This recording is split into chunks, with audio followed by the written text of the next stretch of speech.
Well, thank you. It's my pleasure to be here today to introduce Silvia Benitez, who is our Conservation Program Manager for the Northern Andes, resident in Quito, Ecuador. And she's here today to talk to you about the water funds that we're helping to set up across Latin America. It's an idea that we think has enormous potential globally as well as in Latin America. And the Quito Water Fund was the first one. And I won't talk any more about water funds because she knows a lot more about them than I do, and I don't want to undercut her lecture. Just to say that we're grateful and happy to be working with the ICCF. The educational function that they play on Capitol Hill and across Washington is just tremendous. They're a tremendous value for the conservation community, and we're grateful that they exist. And the Alliance for Global Conservation, to which John was kind enough to refer, is a partnership of World Wildlife Fund, the Wildlife Conservation Society of New York, the Nature Conservancy, and the Pew Charitable Trusts, in which we're trying to take our efforts on international conservation to a higher level. We didn't pick the world's greatest moment to do this. Anything ambitious right now, of course, looks unfeasible, but we intend to persevere and when better times return to carry it to success. Without further ado, Silvia Benitez. Thank you.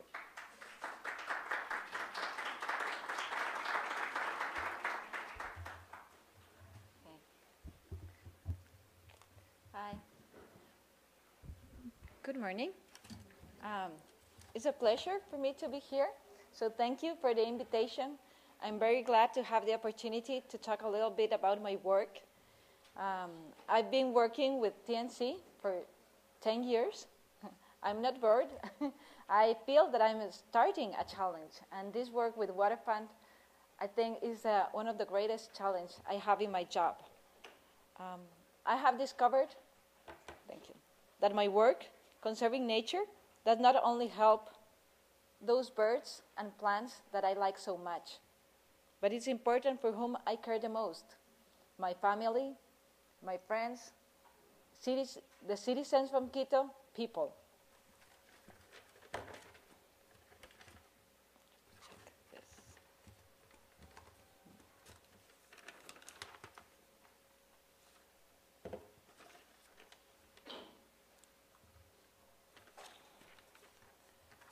So this work that I'm going to talk today is about protecting watersheds for people and nature.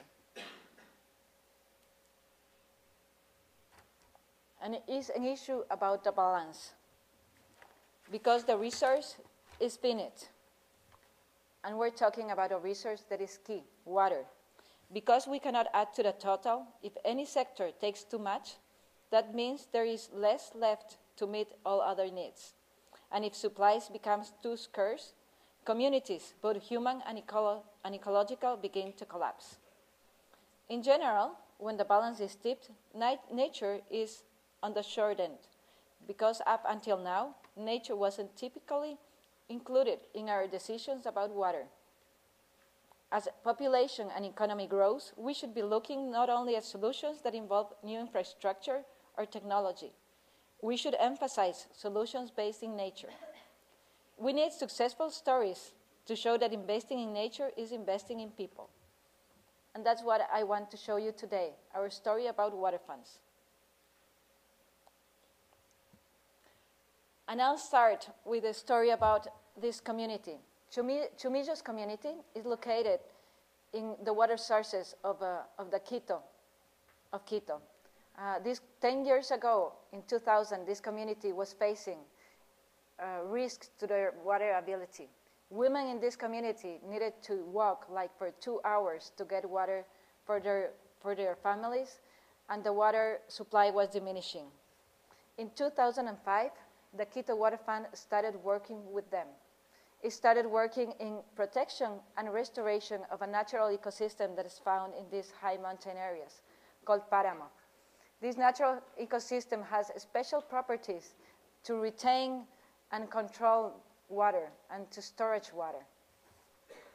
Right now, the community not only has access to water, I mean, women do not have to walk anymore to get the water. Water gets into the town. But also the Quito Water Fund has supported this community and these women to develop a small business where they manufacture clothing that they sell to the community and to other communities. So this is one of our successful stories, communities that are being benefited from the water funds. And what is the rationale? The idea is that healthy ecosystems provide better water provision, and to maintain and strengthen the linkages between nature and ecosystem services. We did an example, a study for creating the water fund, and what we found in this study is that we estimated that if we created a water fund in the Bogotá city, we can save 2 million tons of sediments that will not get into the reservoir in the next 10 years. And this will save the water company, the Bogotá Water Company, more than $3.5 million. So this idea is not only going to benefit nature, it's going to benefit local population living around the water sources, but it also benefits the water users because it will help them save money because they will not need to spend money in, for example, treating plants.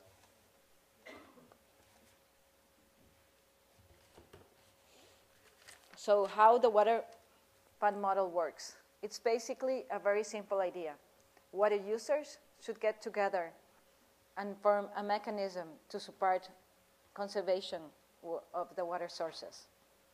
It's probably not often that you think about conservation and strategies from the realm of high finance together, but these are exactly the elements we're combining to create an innovative mechanism to provide sustainable conservation finance. Water funds enable public and private stakeholders to help reduce the potential for water shortages and higher treatment costs by investing in the protection of nature upstream. This includes the use of investments to give people living in key areas for water provision alternative sources of income. In the water fund, in the Northern Andes, the water funds operate as an endowment. So we have an endowment where the different water users, as for example, municipalities that provide water, hydropower, the private sector. We have breweries, for example, supporting the water funds. They put the money in a common endowment, and the decisions are taken through a board. The board is composed by the water users, and they take decisions regarding where the investment should go. We support them for strategic planning to make sure that investment will target in the more cost-effective way. And we have a very transparent mechanism that will last in the long time. Some of these financial mechanisms serve as a stable and accountable way for water users to invest in watershed conservation. What have been the core components of this mechanism? One is a long-term financial mechanism. So the Quito Water Fund, it lasts for 80 years, and it can be renewed after the 80 years. Right now, the Quito Water Fund has already around $9 million in the endowment and is investing an approximate $800,000 from the endowment into conservation. And one of the most important things is that it's achieving matching funds. So the water fund puts $800,000, but every year is around $2 million that are being invested in the water fund, in the watershed of the water fund, because the water fund is able to attract these matching funds from other investors. The other way, we have a very clear and transparent way where investors can trust.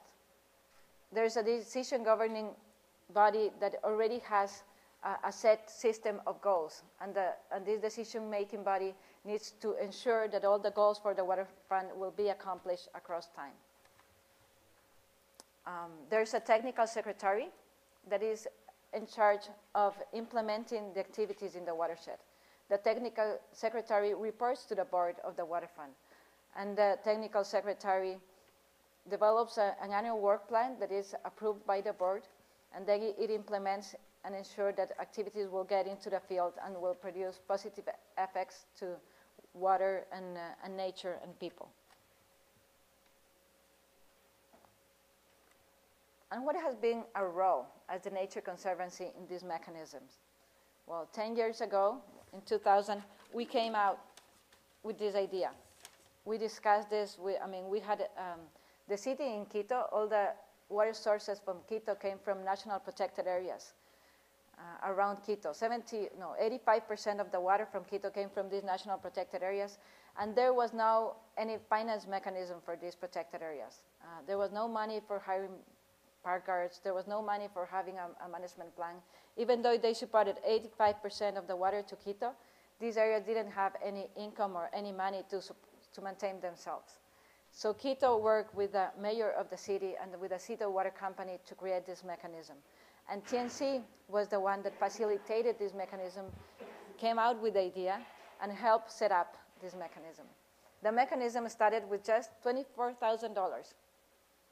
TNC just put $1,000 in the mechanism, and then it has grown to $8 million and more than $2 million every year being invested in watershed conservation. So now TNC is taking this example and replicating in other places. And what are we doing? How are we helping in other places to replicate this idea? First, we're starting with science-based studies to start developing and creating and designing the waterfront in the places. So we use maps and we use models and ecosystem service models that will help us identify what are the places that are needed to be conserved. We engage water users, both public and private. TNC has the leadership of TNC. We work in a lot of these different countries. We have leaderships and leaders in these countries that can bring together people and water users from the public and from the private sector. And having this balance has been very important because we're representing different interests and different water users. So we have brought the municipal water companies are one of the most common stakeholders here, but also we have hydropower companies. For example, in Ecuador, the largest hydropower provider is part of one of our water funds in the Paute watershed. We have the sugarcane growers in Colombia. They are, their business depends on having a stable source of water. They have founded, and they're part of the East Cauca Valley Water Fund, Water for Life. We have the breweries. Sub Miller has been an important supporter in this initiative, and Sub Miller is supporting Bogotá and Quito Water Fund. So this mix of having the public and private is really working here and is really representing different water uses, but also is creating a common vision for watershed conservation in these areas. TNC has conservation and financial tools for planning, and we're providing these tools for the water fund so we can make sure that our investments and the investment of the water fund will really target the places that are needed and will be cost effective. And we're setting up a very important effort to measure the impact of these water funds. Because we say that water funds will deliver and improve water quality, we want to make sure that we can measure that. So we're also spending a big important effort in making sure that we have a very rigorous system of monitoring the impact. And we're sharing, and we want to share the lessons learned. We're taking the Quito example to other places. We already have established a water funds platform where we have all the water funds being members of the platform, and we're creating the spaces through workshops and exchanges where water funds can share the lessons learned from different countries. And where are we right now? The Quito Water Fund that was created in 2000 has already been replicated in other places. We have a water fund established in Bogotá, Colombia, and we have a water fund established in Lima. And now we're about to establish another water fund in Medellin, another large city in Colombia. So we're starting to add beneficiaries. But the beneficiaries are not only the cities that use the water. We have beneficiaries in the local communities. So this is an example of the Quito Water Fund. The activities of the Quito Water Fund had increased the food security and income of the local communities that are involved and that are receiving the support from the water funds. We have more than 1,000 families that are already implementing sustainable practices in the watershed, and more than 31,000 children involved in environmental education. And here is the picture of Juanita in the top left of the picture. Juanita has received support from the Quito Water Fund to create a small enterprise of women for developing a company that produces medicinal plants for the people. So the results that we're getting are really tangible, and the communities living in the cities are receiving clear benefits. And of course, we are having benefits for nature. The TNC, we care about biodiversity, and we are having, in the case of the Quito Water Fund, already more than 100,000 hectares of priority ecosystems that are already conserved. We are already monitoring, and we have seen that several threatened or endemic species are getting back to the system, and all the threats are being controlled. In addition to this, the protected areas that surround Quito now have a secure source of funding, and 11 park guards at this moment are being supported by the Quito Water Fund, and these park guards are making sure that these protected areas that protect the water supply can be maintained in the long term. And the local people is recognizing the value of this mechanism. So in the words of Adelaida Aigaje, who lives in a local community in Oyacachi, she says, if we don't take care of this forest and trees, there won't be any water, and everyone needs water. So you can really feel that the local people is appreciating this effort. So from now, what are our goals? And I think we're just in the moment from moving to the Quito Water Fund and make this to scale. We understand that even though the model is very important for Quito, if we want to make a real change in terms of water supplies or really impacting biodiversity, we need to take this model to scale. So in my program, what is our goal? We want to have 9 self-sustained water funds that will invest with an investment of $10 million every year. We want to see that money being invested in conservation in the next 3 years. This will benefit 15 million people. And something important is that we see that TNC is really being able for every dollar we put, we are really getting a very important impact. So if we put 1 million in the first year, that's what we need to get to this goal, with a leverage of more than 1 to 10. But we're not just staying in our region, which includes the Northern Andes. We have goals for Latin America. There's a newly established water funds platform with support from organizations as IDB, the GEF, and the private company FEMSA. Our goal is 32 self-sustaining water funds. We are bringing $27 million, and we're hoping to leverage $143 million from public and private sectors. This will protect 9 million acres in Latin America and will benefit 50 million people. And here is an idea of where this is located. These are the water funds that are being replicated in my region. And you can see it started in Ecuador, it's growing to Colombia, and we're starting to replicate it to other countries. And this is how it's looking for the whole Latin America. So this is how we're taking this idea to scale.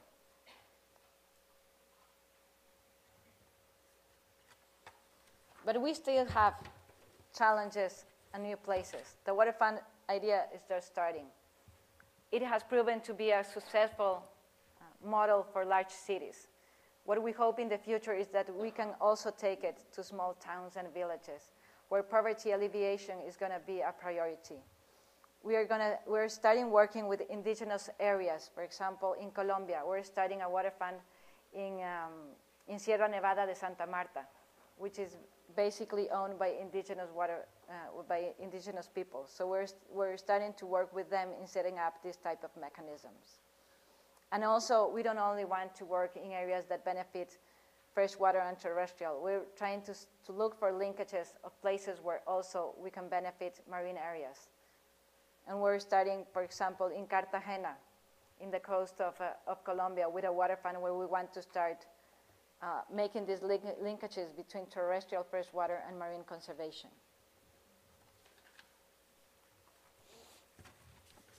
And we are also looking for other innovations. I think that this water fund model will work if we keep thinking about new innovations. For example, we want to make sure that the citizens will be more involved in the water fund. The Quito Water Fund, although it's a very good model, still the citizens living in Quito are not completely involved or active in the water fund. That's something that we want to improve.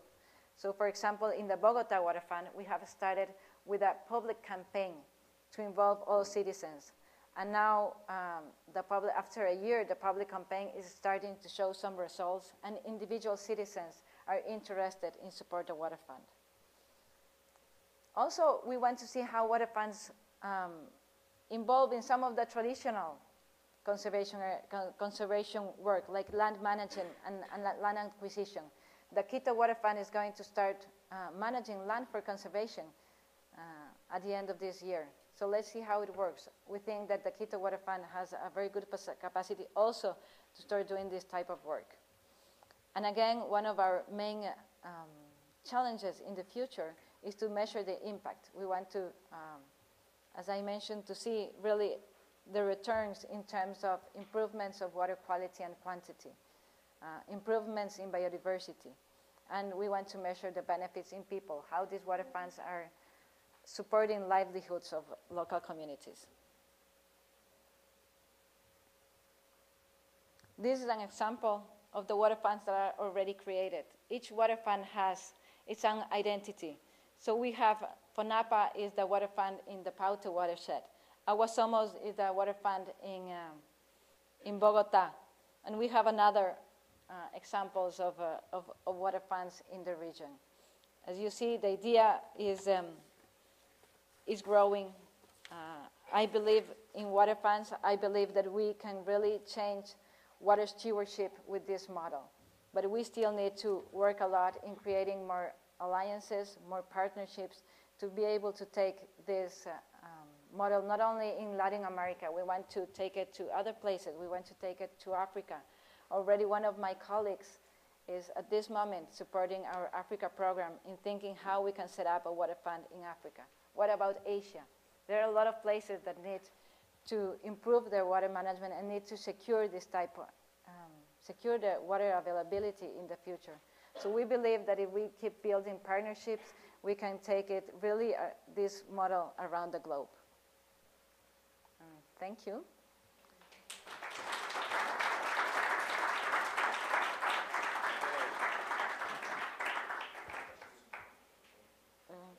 Thank you, guys.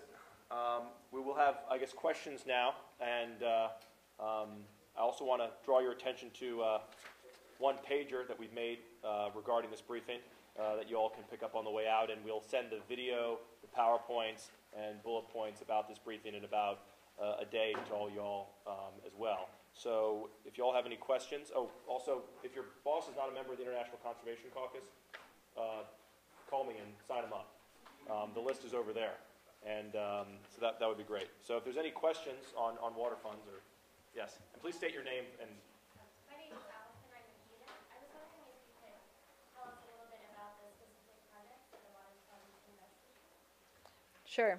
I can tell you a little bit about what is investing the Quito Water Fund. The Quito Water Fund has established several programs. So one program is the Community Park Guard Program.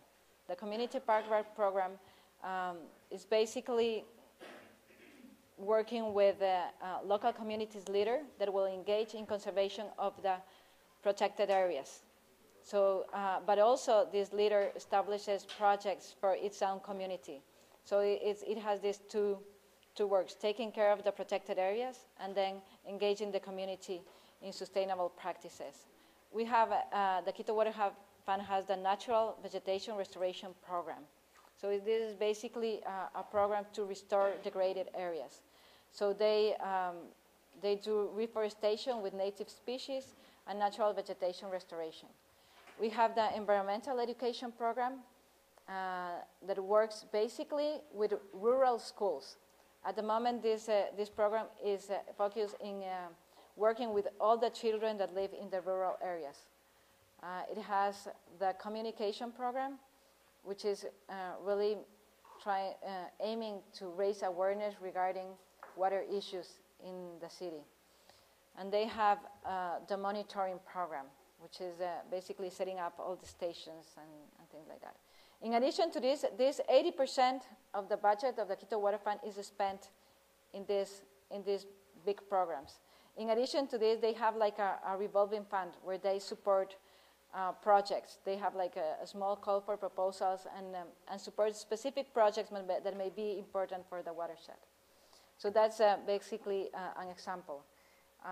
And this is replicated in other places. So for example, in Colombia, the Water for Life project has very similar projects.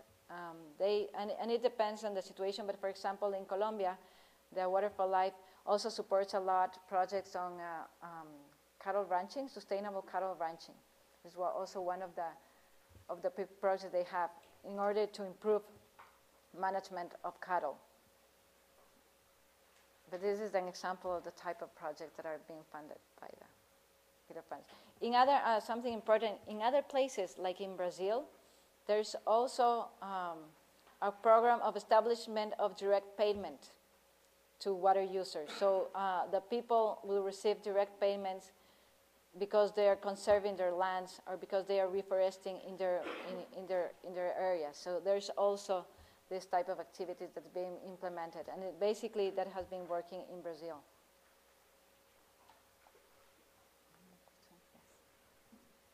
Are the payments by water users voluntary or mandatory? Yeah, Working in different funds? that's a very good question. In general, at this point, most of them are voluntary. We have just one case in which is now mandatory, which is the Quito Water Fund. A bylaw was passed, and a municipal ordinance was passed by which the Quito Water Company, by law, needs to provide up to 2% of their income. So that's the only case in which we have like a mandatory. The rest of them is voluntary. But one of the things that we want to work is to have some more mandatory, especially in the case of public. We want to have, as the Quito Water Fund, we're working in establishing similar mechanisms in other cities. But for private, it's voluntary at this moment.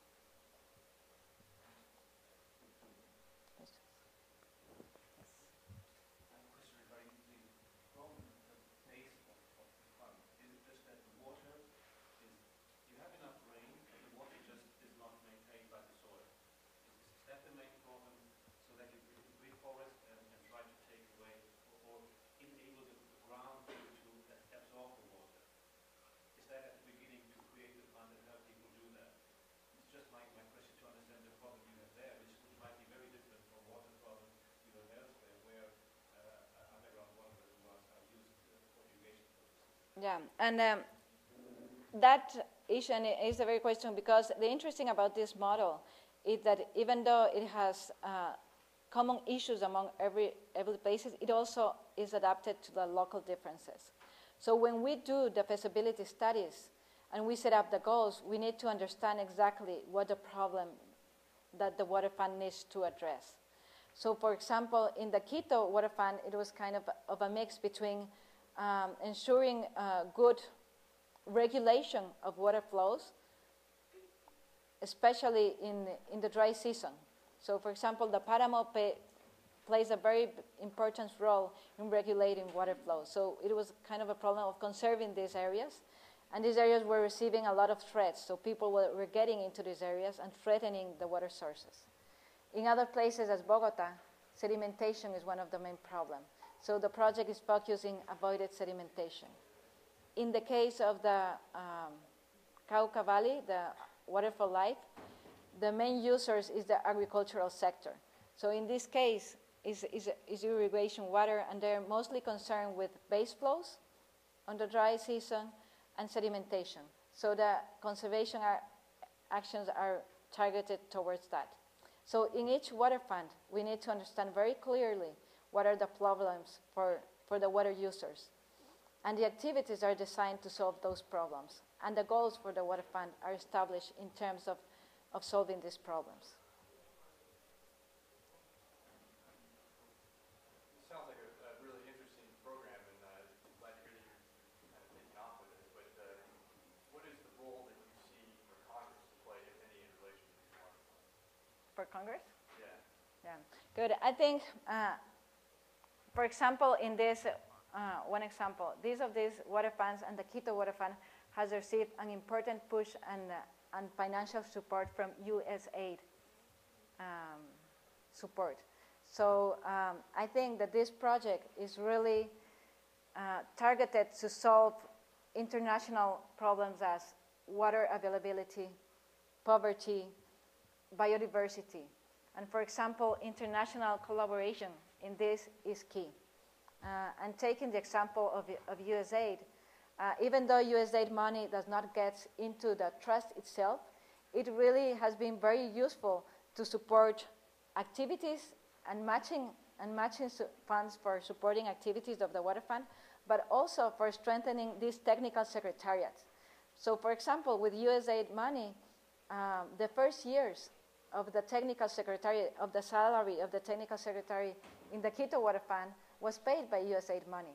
USAID right now is supporting replication of water funds in Ecuador and is supporting the monitoring program in Water for Life. So international support and aid from the United States has been very, very important to move this forward. Okay, are there any more questions? Please stay behind if you've got some more questions. Thank you so much for being here today. I think these are very important issues that not only are going to be more and more talked about internationally, but also domestically.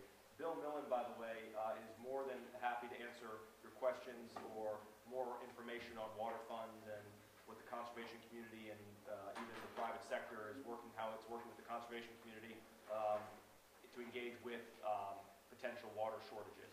So you can either click on the reply to the invitation to this event, and I'll send it over to Bill, or you can find Bill Millan over at the Nature Conservancy. So thank you so much for coming, guys. And please, I encourage you to take all the food that's on that table over there. So